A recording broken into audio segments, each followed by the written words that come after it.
आज हम लोग जीएसटी में इनवाइसिंग के बारे में जानेंगे। क्या है इनवाइसिंग? और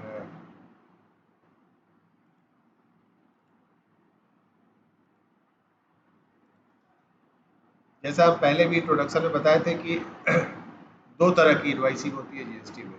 एक होता है टैक्स इनवाइस और दूसरा होता है bill of supply. With GST, it is very necessary to be aware of the rules of invoicing, as invoicing is an important aspect of tax compliance for every business.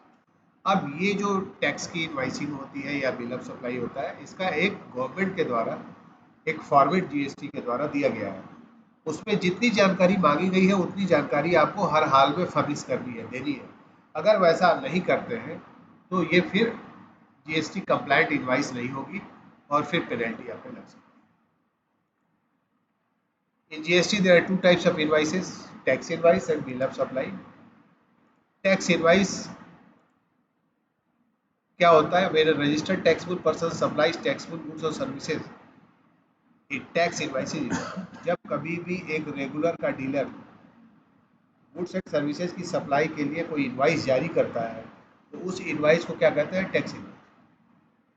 The tax invoice must be issued before और at the time of removal of goods where the supply involves the movement of. ऐसी supply जिसमें movement हो एक जगह से दूसरी जगह जाने का, उस केस में सामान के मूवमेंट शुरू होने से पहले या शुरू होने के समय आपको इनवाइस जारी करनी होगी।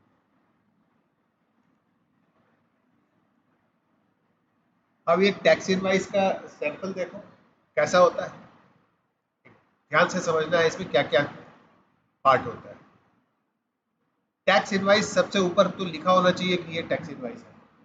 दूसरा है इसमें आपको जीएसटीआईएन नंबर, आप पार्टी है मैंने आपका व्यापार है तो व्यापार का होगा, name address state. Serial number of invoice क्या है? Serial number of invoice unique होना चाहिए और ये 16 कैरेक्टर से बड़ा नहीं होना चाहिए। यूनिक होना चाहिए मतलब अगर आप 101 नंबर की बिल एक दे रहे हैं फॉर एग्जाम्पल, तो 101 का उसी साल में दोबारा नहीं होना चाहिए, सीरियल नंबर में होना चाहिए। ये नहीं कि आपने 5 नंबर पहले जारी कर दिया, 8 नंबर बाद में जारी कर दिया। तो ये एक क्रम में होना चाहिए, इन सीक्वेंस होना चाहिए और यूनिक होना चाहिए और 16 कैरेक्टर से ज़्यादा का नहीं होगा। आप अल्फा न्यूमेरिक यूज कर सकते हैं स्पेशल कैरेक्टर उसमें, लेकिन वह 16 कैरेक्टर से ज़्यादा का नहीं होना चाहिए। देता है the serial number should be a consecutive numbers, माने एक के बाद एक आने वाला, एक के बाद दो, दो के बाद तीन, containing only alphabet and or numerals and must be unique for a financial year।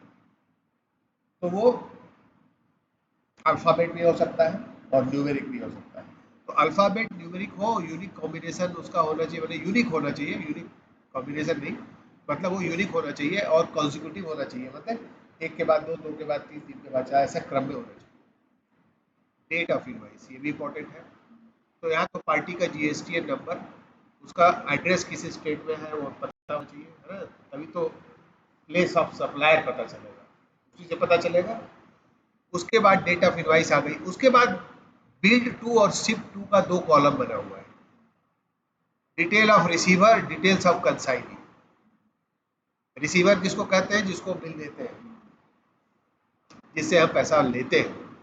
अगर वो अलग है तो उसका पूरा डिटेल, जीएसटीएन नंबर, उसका यूनिक आईडी जो भी है ना? कुछ केसेस में जीएसटीएन की जगह यूनिक आईडी दिया जाता है। कहाँ दिया जाता है unique ID?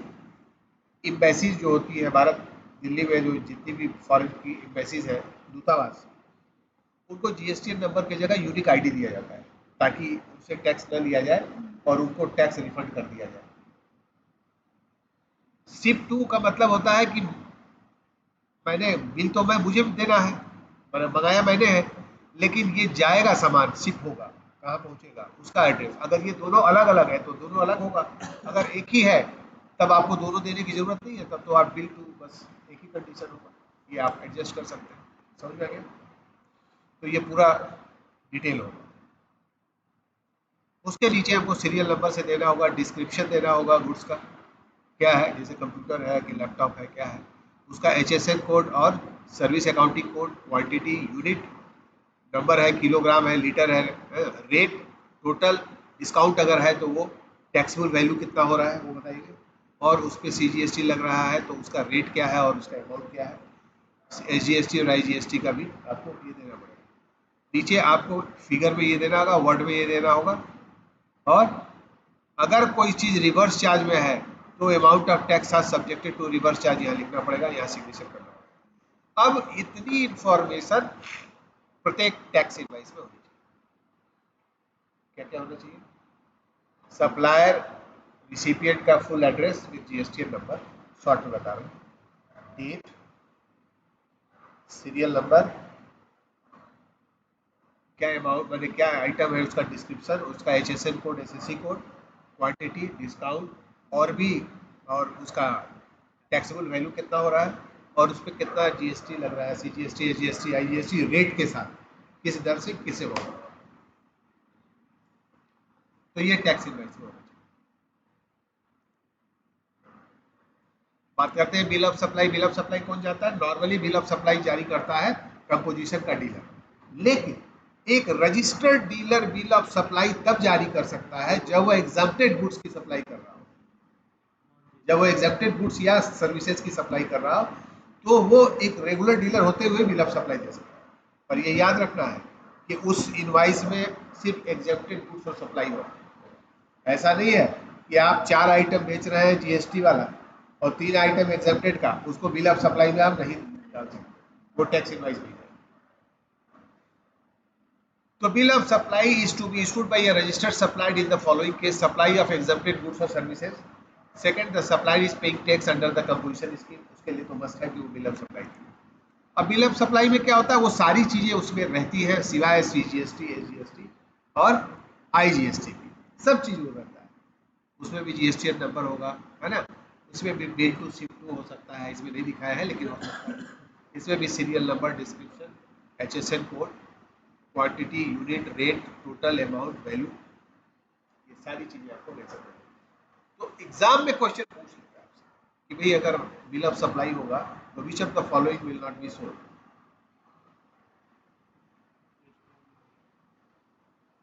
CGST, HST, IGST, यही 3 चीज वहाँ नहीं दिखेगी, और सब तो सब कॉमन है। सीरियल नंबर भी होना है, इनवाइस की डेट भी होनी है, सब कुछ होना है, पार्टी का भी डिटेल होना है, ठीक है। Debit note, credit note and supplementary invoice. कभी कभी आपको सप्लीमेंट्री इनवाइस भी देनी पड़ती है ना। जैसे मान लीजिए कि कोई आइटम आप दे रहे हैं, उसका कोई पार्ट आपको देना है, वो उसी आइटम का पार्ट है लेकिन उस वक्त नहीं था, तो उसके लिए आप या तो अलग से एक बिल बनाएंगे या सप्लीमेंट्री इनवाइस जारी करेंगे। डेबिट नोट, क्रेडिट नोट भी आप देते हैं किसी बिल के रिगार्डिंग, कोई डिस्काउंट दे रहे हैं, ले रहे हैं, या परचेज रिटर्न से रिटर्न कर रहे हैं, करेंगे। There are these are to be issued by a supplier to record an increase in taxable value and or GST charged in the original way. अच्छा, ये डेबिट नोट तो परचेज रिटर्न में होता है, अमूमन पीछे यूज करते रहे हैं, लेकिन मान लीजिए कि किसी के यहाँ गलती से 12% लग गया, लगाना था 18%, मान लीजिए, तो उसके लिए आपको फिर डेबिट नोट काटना होगा पार्टी को 6% एक्स्ट्रा उस पर, तो उसको हम सप्लीमेंट्री इनवाइस कहते हैं। क्रेडिट नोट, अब लगना था 12, आपने लगा दिया 18, तो क्रेडिट नोट देंगे ना पार्टी को बचे हुए का।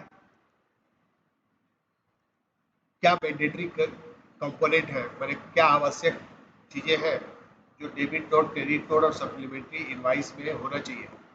रिवाइज इनवाइस और सप्लीमेंट्री इनवाइस, पार्टी का नाम, एड्रेस, GSTN नंबर, एक कंसेक्यूटिव सीरियल नंबर होना चाहिए, if the recipient is registered उसका नेम, एड्रेस और GSTN नंबर भी होना चाहिए। If the receipt is unregistered, serial number, date of the original tax, invoice और बिल ऑफ सप्लाई, ये सब सप्लीमेंट्री आपको इनवाइस में लिखना पड़ेगा कि ओरिजिनल टैक्स इनवाइस क्या थी जिसके लिए आप ये दे रहे हैं सप्लीमेंट्री इनवाइस। जैसे आप डेबिट नोट, क्रेडिट नोट में पूछता है ना कि कौन सा ओरिजिनल बिल का और किस डेट का आप करते हैं, ठीक है। किस बिल का आप दे रहे हैं। तो यहाँ भी आप सप्लीमेंट्री अगर बिल काट रहे हैं, कहीं आपने 12-18 कर लिया है, तो उस बिल का डेट और टाइम आप बताइए। Taxable value of the goods और सर्विसेज, कितना taxable value of goods and services का वो बताएंगे। सिग्नेचर और digital signature of the supplier, वो तो होगा फिर जब इनवॉइस बनेगी।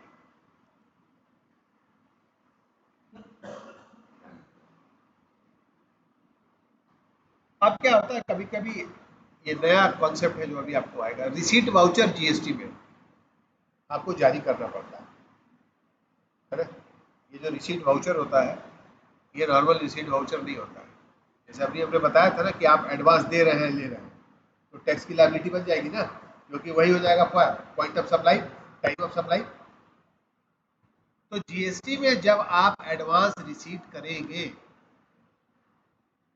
तो आपको ये बताना होगा कि आप किस आइटम के लिए कर रहे हैं, उस पर टैक्स कितना बनता है, और उसी हिसाब से उस पर फिर टैक्स लायबिलिटी भी बनेगी। ठीक है।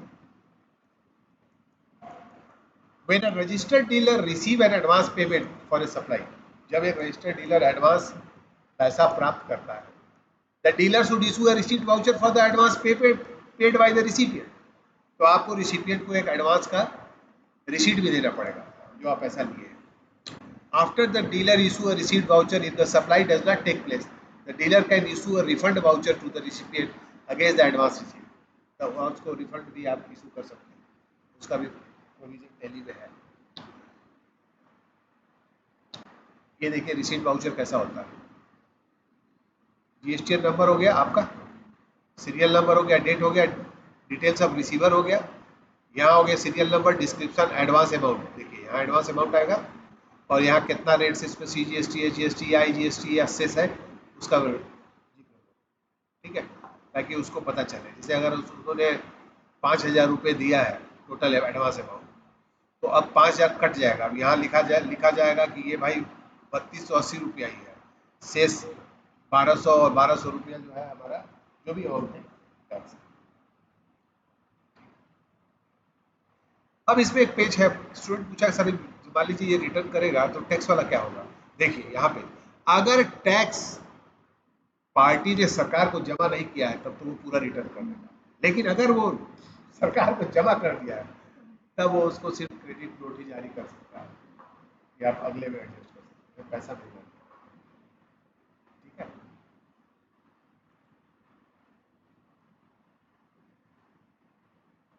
अगला टॉपिक है transportation of goods without issue of N invoice. अरे ये कैसे होगा, अभी तो आपने बताया था कि कोई भी माल जिसमें मूवमेंट हो उसका तो मूवमेंट होने से पहले बिल बन रहा है, लेकिन कुछ ऐसी चीजें हैं जिनका इनवॉइस बन ही नहीं सकता जब तक वो अपने गंतव्य स्थान यानी डेस्टिनेशन पे पहुंचे।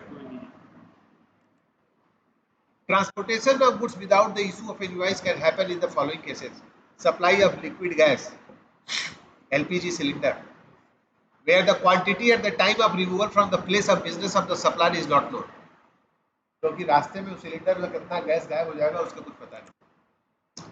Transportation of goods for job work,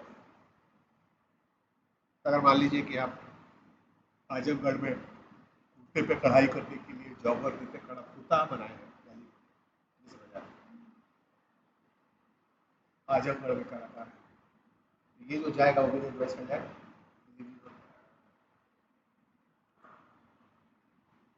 transportation of goods for the reason other than supply,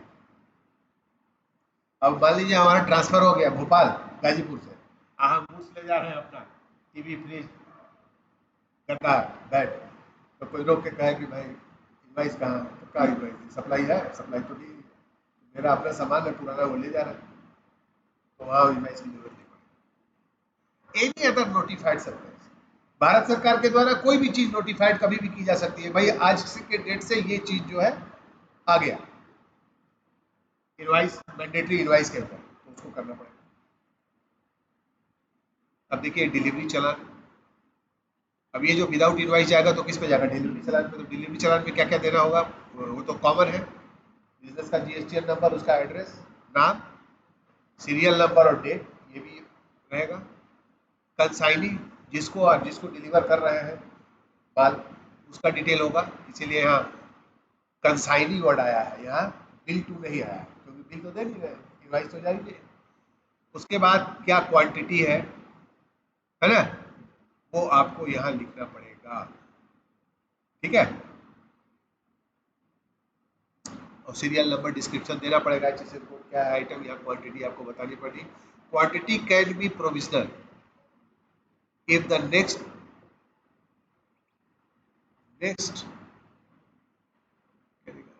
exact quantity is not. Quantity जो आप लिखेंगे ये प्रोविजनल हो सकता है, क्योंकि अगर आपको एग्जैक्ट क्वांटिटी नहीं पता है, मान लीजिए आप 100 लीटर पेट्रोल लेके जा रहे हैं, तो ये प्रोविजनल है, 100 आप लिखे, पेंसिल से लिख के ले जा सकते हैं, वहां उतारेंगे पता चला वो 98 लीटर ही, तो अब वो 98 ही लिखा जाएगा, बिल बनेगा, इनवाइस जो बनेगी वो 98। क्लियर है?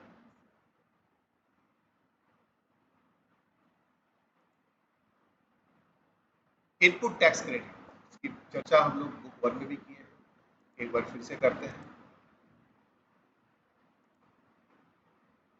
कोई भी व्यापारी इनपुट टैक्स क्रेडिट तभी ले सकता है जब उसके पास टैक्स इनवाइस हो, या डेबिट या क्रेडिट नोट हो, या सप्लीमेंट्री इनवाइस सप्लायर के द्वारा जारी किया जाए। अगर आपके पास कोई टैक्स इनवाइस नहीं, कोई सप्लीमेंट्री इनवाइस नहीं, कोई डेबिट नोट नहीं, कोई क्रेडिट नोट नहीं, तो आप आईटीसी नहीं ले सकते। ये याद रहे कि ये जो क्रेडिट मिलता है हम लोग को, ये प्रोविजनल होता है, आपके व्यापार में पैसा ना फंसे इसके लिए सरकार दे देती है, फाइनल नहीं है, ये प्रोविजनल आईटीसी को कहते हैं। वो फाइनल तब होगा जब आपके द्वारा दिया गया पैसा सप्लायर को सरकार के खाते में पहुंच जाएगा, तभी ना वो आईटीसी दे पाएगी आपको। The set good and services have been received, ITC तभी मिलेगा जब वो माल आपने प्राप्त कर लिया, ठीक है। नहीं किया है तो आईटीसी आप क्लेम नहीं कर सकते।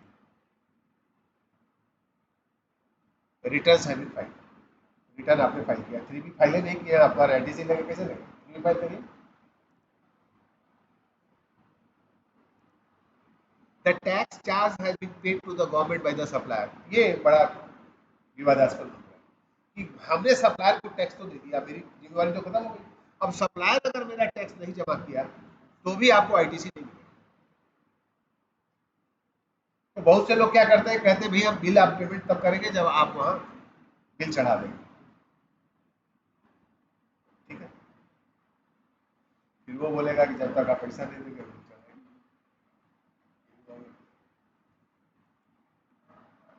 तो ये थोड़ा सा matching of invoices and reversal, तो सरकार क्या करती है, रिवाइज मैचिंग कराती है, और अगर इनपुट टैक्स क्रेडिट आपने ले लिया और मैच नहीं किया तो रिवर्सल हो जाता है, सिंपल। तो इस बात का ध्यान रखना है कि इनपुट टैक्स क्रेडिट ऐसा नहीं है कि आपके पास बिल आया नहीं, सामान आया नहीं, और आप लपक के अंदाज से घटा दिए कि इतना दाम घटाइए, रिटर्न भरा नहीं, तब कहीं बनता ही नहीं आपका आईटीसी।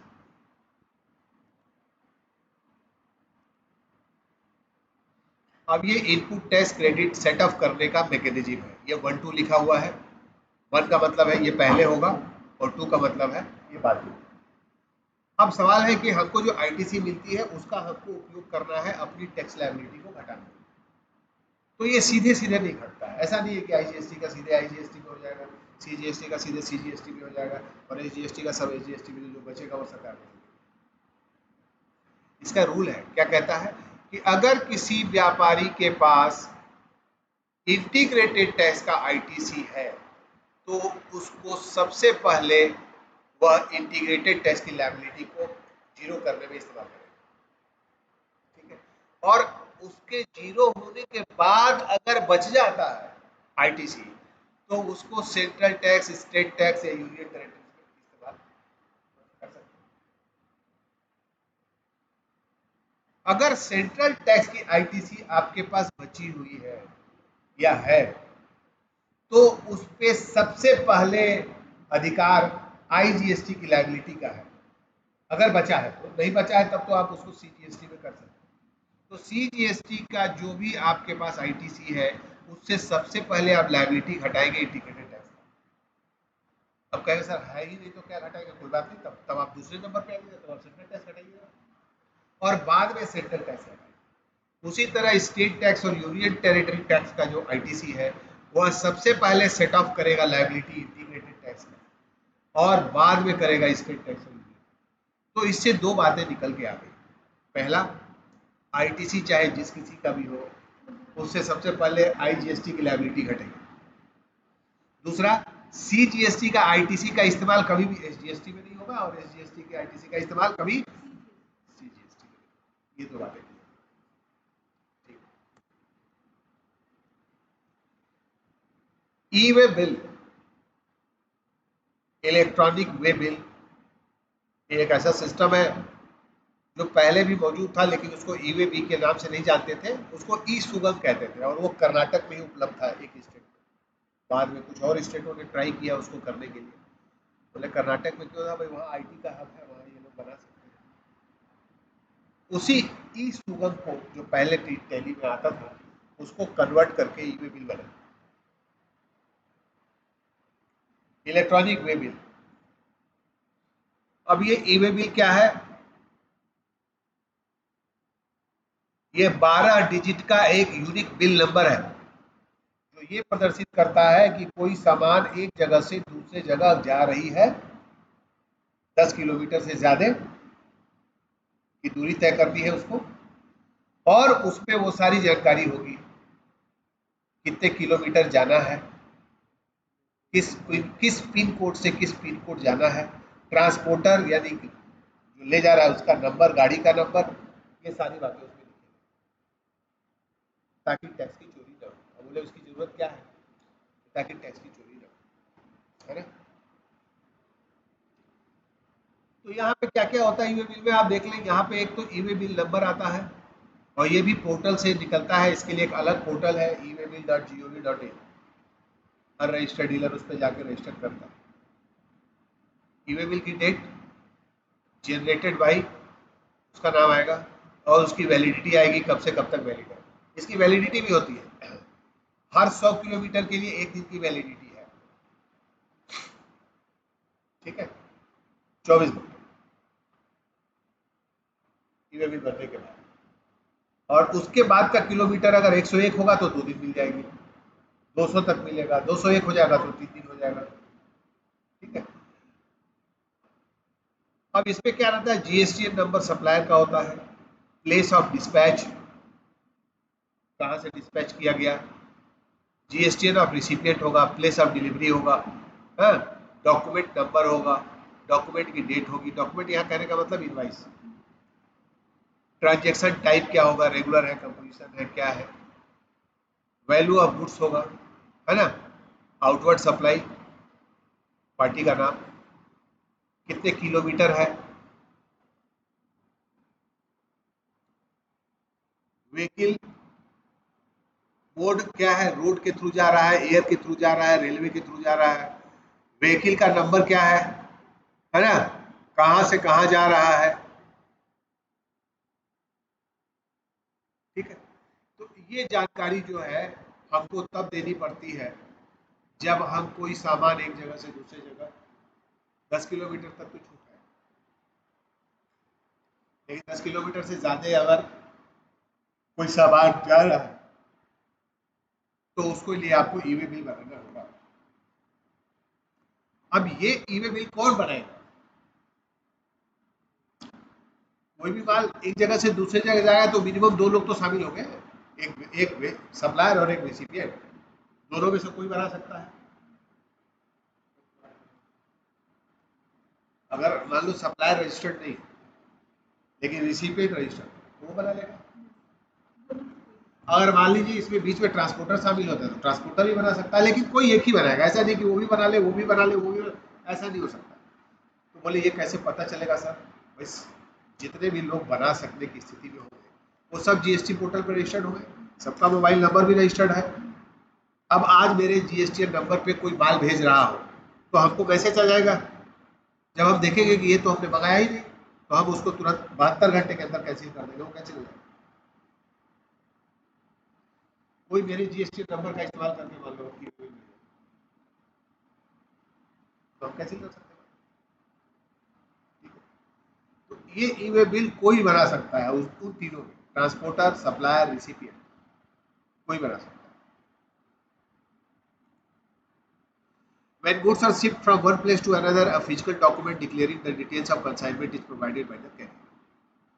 जब कोई वस्तु सामान एक जगह से दूसरे जगह के लिए जाती है तो उसके साथ आपको एक डॉक्यूमेंट, जिसको ई वे बिल कहते हैं, बताना पड़ता है, जिसमें ये डिक्लेयर किया जाता है कि इस कंसाइनमेंट में क्या क्या है, किसको जा रहा, कितनी दूरी तय करेगा, कब जाएगा, किस गाड़ी से जाएगा, किस पिन कोड से किस पिन कोड तक जाएगा। It has details like the name of the consigner. Consigner माने भेजने वाला, consignee माने रिसीव करने वाला, the origin of the consignment, the destination, the route by which the consignment will be transported, the mode of transport, road से, air से, rail से, ship से, है, and the transportation charges भी बताना पड़ेगा कितना लग रहा है। इलेक्ट्रॉनिक वे बिल, इसको शॉर्ट में हम ई वे बिल भी कहते हैं, is an electronic document generated on the GST portal for evidencing the movement of goods. किसी सामान का एक जगह से दूसरी जगह मूवमेंट होता है, उसका सबूत क्या होता है? ई वे बिल या electronic way bill.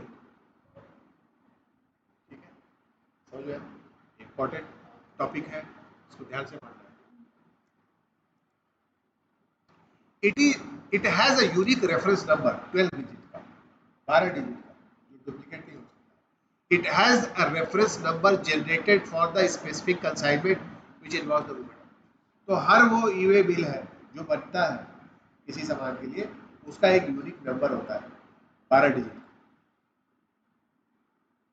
If the invoice value is more than 50,000 or above, all registered dealer must generate E way bill for the interstate movement of goods.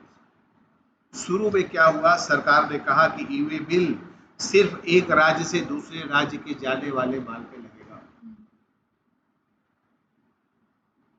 फिर उसने कहा कि जो सरकारें चाहती है कि उनके राज्य की भौगोलिक सीमा के अंदर भी मूवमेंट हो तो लगे, वो ऐसा कर सकते। तो शुरुआत में तो ये सिर्फ एक प्रदेश से दूसरे प्रदेश के लिए लागू था, आज के डेट में सब पे लागू है।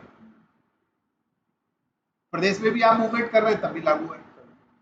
सिर्फ 10 किलोमीटर का एक छूट है, 10 किलोमीटर तक ले जा रहे हैं, ले आ रहे हैं तो ई वे बिल की जरूरत नहीं है, 10 किलोमीटर से ज्यादा है ई वे बिल। और अगर इनवाइस वैल्यू 50,000 से है तो मैंडेटरी है, 50,000 से कम है तो आपकी इच्छा है, नहीं आप नहीं मिले। अगर कंसाइनमेंट की वैल्यू 50,000 से कम है तब आप नहीं दे सकते, 50,000 या उससे ऊपर है तो आपको हर हाल में बनाना है। लेकिन अगर 4 रुपए का भी माल आप भेज रहे हैं और आप चाहते हैं कि उसका हम ई वे बिल बनाए तो बना सकते हैं, आपकी मर्जी। क्या क्या कंपोनेंट है ई वे बिल के? देखिए, ई वे बिल 2 भाग में बटा होता है, part A and part B. ठीक है, अब ये जो पार्ट 1 है उसमें क्या क्या होता है, इसको EWB01 भी कहते हैं। इसमें क्या होता है, रिसिपिएंट का जीएसटीएन नंबर होता है पार्ट ए में। ठीक है, अगर जीएसटीएन नंबर नहीं है तो यूआरडी लिखाएगा, unregistered dealer. Place of delivery कहाँ है, गाजीपुर है तो उसका पिन कोड है। इनवाइस और चालान नंबर एंड डेट, अब वो चालान नंबर है, मैंने अगर डिलीवरी नोट से आ रहा है तो ई वे बिल बनेगा। जैसे अभी हमने बात किया ना कि ऐसे भी कुछ सामान है जो बिना इनवाइस के जा सकते हैं डिलीवरी नोट पर, पेट्रोलियम प्रोडक्ट है, तो डिलीवरी नोट के थ्रू आ रहा है तो उसका नंबर और डेट। वैल्यू ऑफ गुड्स, उसका HSN code, transport document number जो बिल्टी बनाता है ना, ट्रांसपोर्ट वाले बिल्टी नंबर, रीजन फॉर ट्रांसपोर्टेशन, किस लिए जा रहा है, सेल है, जॉब है, जॉब वर्क है, इंपोर्ट है, एक्सपोर्ट है, एग्जीबिशन है, कोई सामान प्रदर्शनी के लिए जा रहा है तो भी आपको बताना पड़ेगा किस कारण के लिए जा रहा है। उसके बाद आता है पार्ट बी, इसको भी EW01 पार्ट बी कहते हैं। तो यहाँ पे हमारा पार्ट ए पे जो है वो रिसिपिएंट का पूरा डिटेल, बिल के नंबर, वैल्यू, HSN कोड, ये सब। पार्ट बी जो है ये ट्रांसपोर्टर डिटेल के लिए होता है। ट्रांसपोर्टर भी हो सकता है या आपकी अपनी खुद गाड़ी है तो उसका भी डिटेल देना पड़ेगा। मोड ऑफ ट्रांसपोर्ट आप बताएंगे, road, air, rail, by ship. Distance बताएंगे, तो टेली कैलकुलेट कर लेता है pin code to pin code भी, लेकिन उसमें अगर कोई एरर है तो आप उसको करेक्ट भी कर सकते हैं, ओवरराइड कर सकते हैं। व्हीकल नंबर, किस गाड़ी से जा रहा है, या ट्रांसपोर्टर आईडी, इस दोनों में से कोई एक होना चाहिए। या तो ट्रांसपोर्टर का आईडी हो और या उसका व्हीकल नंबर हो। ट्रांसपोर्टर आईडी, ट्रांसपोर्टर को ये मौका होता है कि वो अपने आधार कार्ड पर अपना ट्रांसपोर्टर आईडी बना सकता है, क्योंकि ट्रांसपोर्ट का बिजनेस किस में आता है, रिवर्स चार्ज में आता है। तो बहुत से ट्रांसपोर्टर जो है अपने आप को जीएसटी में नहीं इन्वॉल्व करते हैं, क्योंकि वो बिल ऑफ सप्लाई देते हैं। ठीक है, रिवर्स चार्ज भी होता है। तो वैसे ट्रांसपोर्टर वो कहता है कि आप अपना आधार कार्ड, पैन कार्ड लाइए, आपको हम रजिस्टर करके यूनिक आईडी दे देंगे। तो या तो उसमें ट्रांसपोर्टर आईडी पता हो आपको, अगर वो पता नहीं हो तो उस गाड़ी का नंबर पता होना चाहिए जिस गाड़ी से आपका माल एक जगह से दूसरी जगह जाएगा। ठीक है, इसमें कोई डाउट?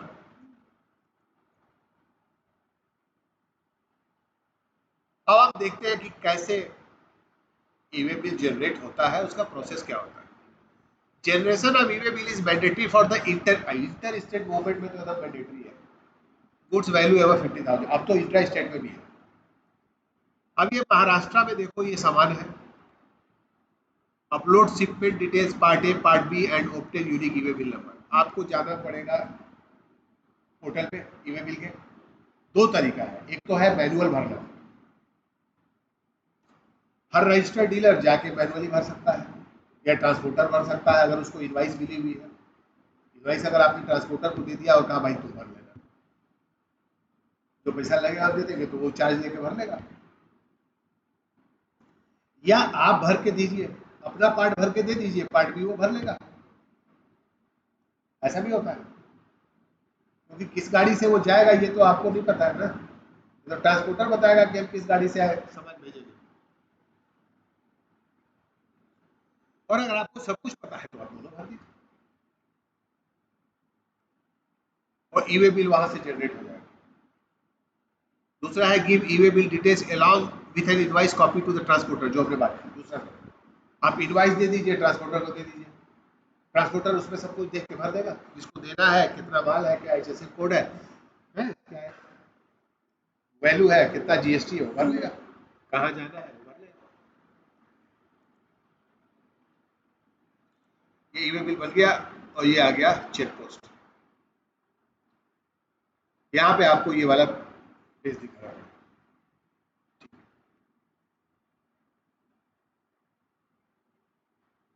महाराष्ट्र से कर्नाटक में चला आया गाड़ी, ये देखें, ये कौन सा गाड़ी है।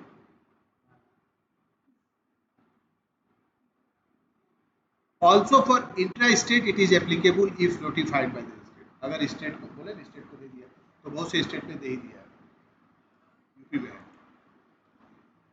Movements of goods within Maharashtra, the threshold limit is defined as a 1 lakh. अच्छा, अब ये थ्रेशोल्ड लिमिट महाराष्ट्र ने जो है अपना बना रखा है 1 लाख रुपए। 1 लाख से कम है तब मैंडेटरी नहीं है।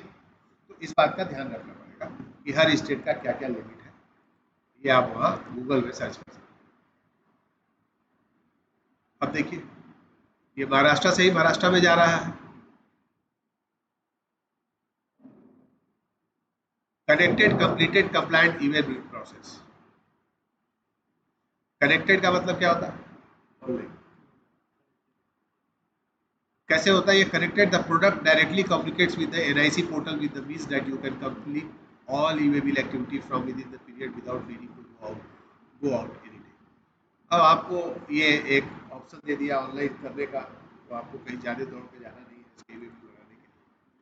कंप्लाइंट है, tally prime is and always fully compliant with the EWB regulation as well as requirements of the NIC। अब क्या होता है कि ये सब आपको बोले तो आप मैनुअल भी जाके भर सकते हैं, लेकिन टैली में क्या है, ईवे बिल को आप एक्सपोर्ट कर सकते हैं जीएसएफ फॉर्मेट में और वहाँ अपलोड करके आप अपना यूनिक ईवे बिल ले सकते हैं। ये फैसिलिटी देती है।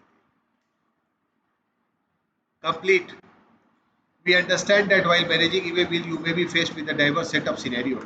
The product completely adapts to all such cases in the entire life cycle of e-way bill, give you complete peace of mind. अब ये प्राइम की खासियत बता रहा है कि प्राइम क्या है, कनेक्टेड है।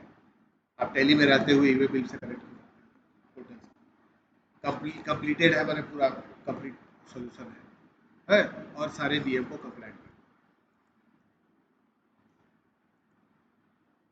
No more needing to switch between Tally and NIC portal to complete your e-way bill. ऐसा नहीं है कि बार बार आपको एनआईसी पे जाना है, बार बार टैली में आना है, वो आप टैली पे रहते हुए डायरेक्टली कर सकते हैं। Instantly generates print e-way bill with QR code as soon as you save the invoice. जैसे ही आप इनवॉइस सेव करते हैं, क्यूआर कोड के साथ आपका ई-वे बिल निकलता है। Quick bulk generation of E invoices and plus e-way bills.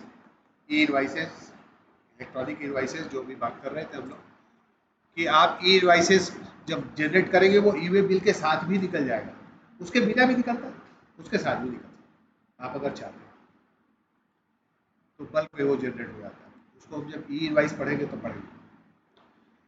Instantly fetch and update e-way bill information in Tally for the e-way bill generated from another bill system or portal with simplicity. क्या करता है Tally Prime? Instantly fetch and update e-way bill information in Tally for the e-way bills generated from another billing system. अगर another billing system से आप billing कर रहे हैं और आप Tally भी यूज कर रहे हैं, उस बिलिंग सिस्टम से मान लीजिए हमने एक सॉफ्टवेयर रखा है बिलिंग का और Tally भी यूज करते हैं, तो बिलिंग सॉफ्टवेयर में जैसे ही आप बनाएंगे उस डाटा को लेके टैली आपका ई-वे बिल बनाएगा।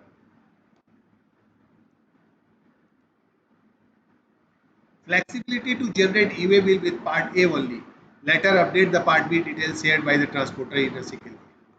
अब ये भी आपको लचीलापन देता है कि आप ई-वे बिल कंप्लीट ना बनाए, सिर्फ पार्ट ए बना के और उसको प्रिंट करके दे दें ट्रांसपोर्टर को, ताकि वो प्रिंट भी बना ले, पार्ट भी बना ले। ठीक है। Get bird's eye view of e-way bill report and take appropriate actions easily to be compliant. अगर कोई कमी रह गई रूल्स रेगुलेशन में या कोई चीज भरने में, तो बर्ड आई व्यू का मतलब समझिए ना, कि एक बार ऊपर से आप क्लिक करते जाएंगे तो एकदम लास्ट के स्टेज पे चले जाएंगे। Manage other operations like cancellation extension related to e-way bill and, जैसा हमने बताया कि ई-वे बिल आप कैंसिल भी कर सकते हैं विद इन 72 आवर्स बनने के, तीनों में से कोई कर सकता है। रीजन कुछ भी हो सकता है। मान लीजिए आप ट्रक से जा रहे थे, ट्रक ही उलट गई, तो आपको नया ई-वे बिल बनाना पड़ेगा ना, ट्रक नंबर चेंज करना पड़ेगा, तो वो आप एसएमएस के थ्रू मॉडिफाई कर सकते हैं। ड्राइवर रिमोट लोकेशन में भी एसएमएस के थ्रू मॉडिफाई कर सकते हैं।